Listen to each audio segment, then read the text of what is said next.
नमस्कार. तर हा जो रस्ता आहे वाडा भिवंडी रोड हा खरं रहदारीचा रस्ता आहे.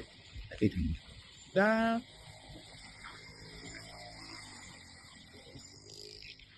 वाडा भिवंडी रोड हा रहदारीचा रस्ता आहे. महत्वाची गोष्ट हा आपल्या ठाणे जिल्ह्यातील महत्वाचा रस्ता आहे. पण या रस्त्याची अवस्था आमच्या श्रमजीवी संघटनेनं गेल्या 26 तारखेला मोठ्या प्रमाणात म्हणजे जवळजवळ 12 तास आंदोलन करून देखील त्या रस्त्याची अवस्था आहे तशीच आहे. लोकांचा मृत्यू होत आहेत. आता एक 15 दिवसापूर्वी किंवा महिन्यापूर्वी एक लहान पोरगा 18 वर्षाचा मुलगा रक्षाबंधनच्या वेळेसच वारला.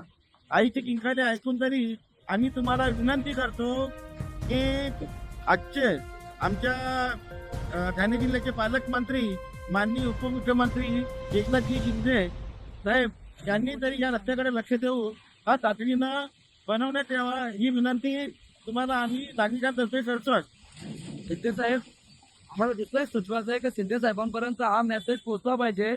कारण या रस्त्यावर बसणारे गोरगरीब रस्त्यावर बसावे का साहेब? तुम्ही सांगा, तुम्ही नातांजनात एकनाथ आहात, तुम्ही शिंदे साहेब आहात, तुम्ही संकटमोचक आहात. तुम्ही जिथे कोण संकटात असते त्यावेळी तुम्ही तिथे पोहोचताय.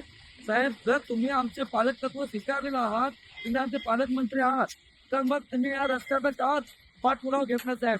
लोकप्रतिनिधी आसान झालेले आहेत, ते आत्महत्या झालेले आहेत, त्यांच्या कोणतेही काम होत साहेब.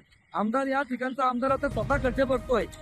आमदार इथे स्वतः खड्डे भरतोय. या लाईनचे खड्डे भरून नाही होणार साहेब.